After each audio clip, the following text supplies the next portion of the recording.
Hey, ho, ho, ho. Welcome to another movie review in our 12 days of Christmas movies here at Zoobox.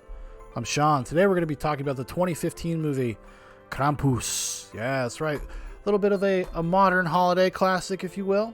The film is directed by Michael Dougherty, written by Todd Casey, Michael Dougherty, and one other. It stars Adam Scott, MJ Anthony, Toni Collette, Stephanie Levy Owen, Krista Stadler, Conchata Farrell, Allison Tolman, David Koechner, Queenie Samuel, and others. The logline plot synopsis is: a boy who has had a bad Christmas accidentally summons a festive demon to his family home. Oh yeah! So this movie, definitely a Christmas movie, or a Krampus movie.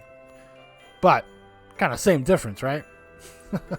It's I would put it in the same category as something like Gremlins.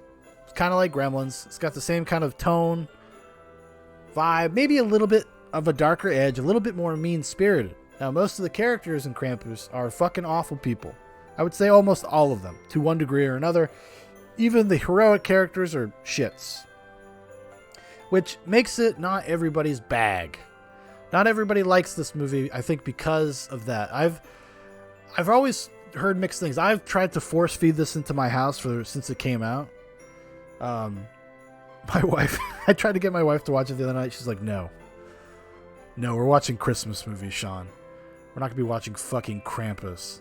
I was like, okay, all right. I'll watch it on my own. I'll watch it by myself. I usually have to watch it by myself, but now that I have a little son, I can make him watch it too. Now he'll grow up. He'll have nostalgia for it. It'll be beautiful. It'll be like his Gremlins.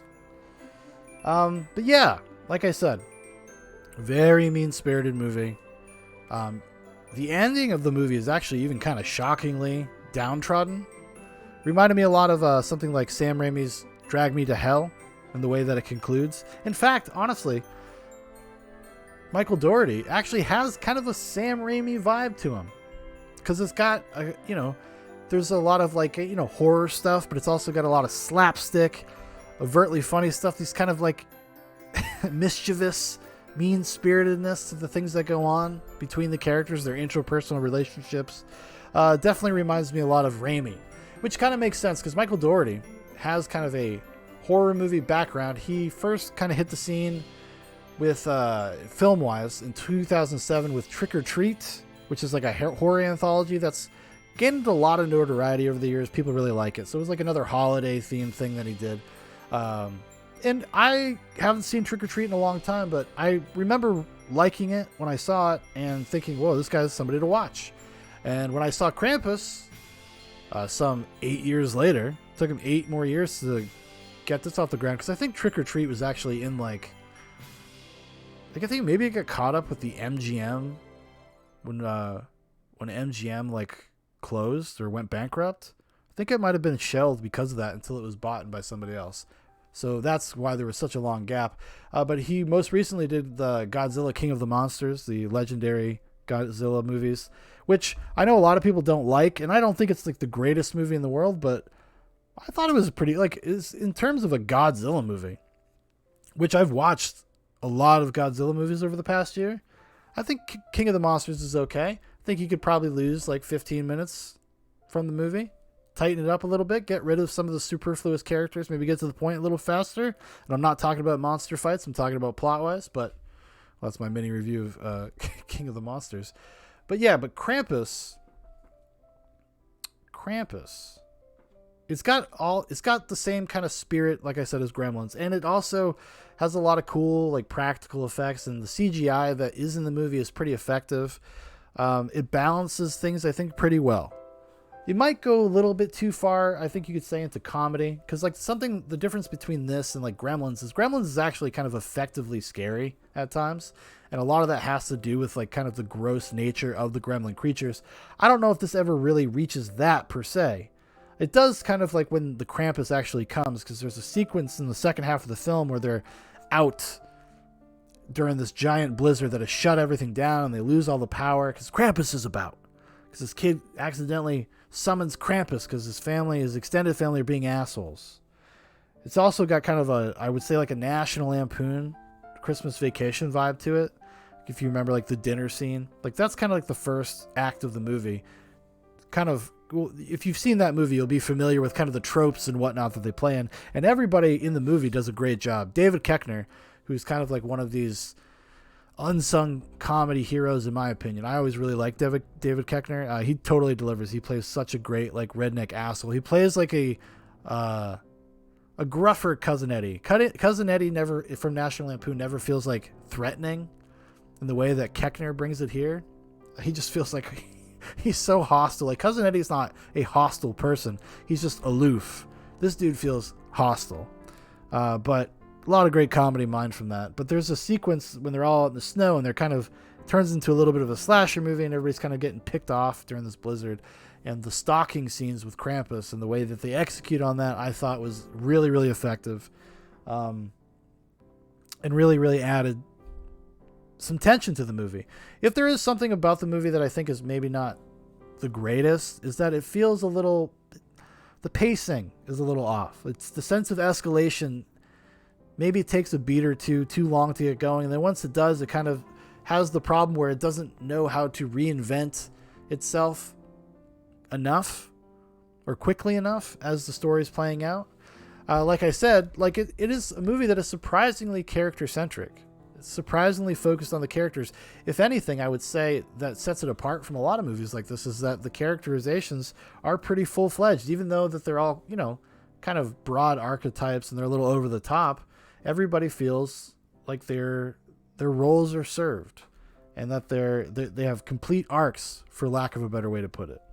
So that's always nice when you can watch one of these kind of heavily genre-esque movies and they are able to deliver on actual characters and an actual story. I mean, the story itself is really, really simple. There's nothing crazy going on nothing that I think is unexpected except maybe for a few minutes at the end of the movie. But listen, it was a nice surprise. I remember when Krampus came out, I had wanted to go see it in the theater because I know it bombed. It did not do very well at all in theaters. And I never got around to it because it left my local movie theater like a week or two after it came out. And I just couldn't get around to seeing it. But I picked it up as soon as I could. It's an interesting movie. It's, I think, better than a lot of people would give it credit for.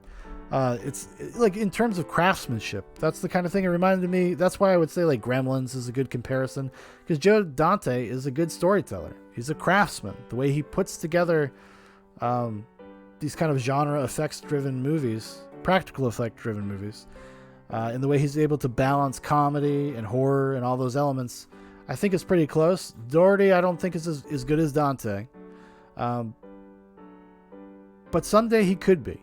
He's like a filmmaker that I'm excited to see what he does next. Because he obviously has a unique voice and a unique take, and he's able to kind of recreate some of that 80s Amblin, Gremlins, National Lampoon stuff without feeling completely derivative. That's what you get people like, like J.J. Abrams, right? This is a weird example, but J.J. Abrams is like shitty Steven Spielberg. And that's because he just wants to make a Steven Spielberg movie. He does not have like any voice of his own. There's no authorial hardline voice there. It just feels like you're watching a fucking bad Steven Spielberg movie where you don't care about any of the characters or anything that's happening because it's completely synthetic. It's hollow. That's how I feel anyways. But yeah, if you've never seen Krampus, give it a shot. Give it a shot this holiday season. Go out there. You got some kids that are a little bit older. It's good to scare kids every once in a while, Give them something a little edge. We all love Frosty the Snowman. We all love It's a Wonderful Life. We all love Miracle on 34th Street. We all love A Christmas Story.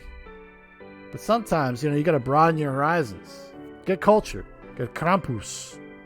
All right, everybody. Thank you so much for watching. Thank you for listening. If you'd like to know more about Zoobox, there's a bunch of links in the description for Facebook, for Instagram, for my Twitter, for my brother Dan's Twitter. Also, our email address. It's Christmas time. Send us a letter. Drop us a line. Drop us an email. What do you want for Christmas? And maybe we'll read it on the live show or the Christmas episode of Zoobox Prime, and all of your dreams will come true. Santa Claus will hear it loud and clear. Of course Santa Claus listens to Zoobox. What are you, crazy? He needs to know what's going on. He needs to keep his finger on the pulse. Also, if you'd like to make a recommendation for kind of one of these daily movie reviews or something for The Big Show, Zoobox Goes to the Movies, you want to hear a big deep dive with me and somebody else, throw it in the comments. I'll put it on the list. If it's a Christmas movie, I will do my best to get that addressed before the end of the holiday. All right, everybody. Goodbye.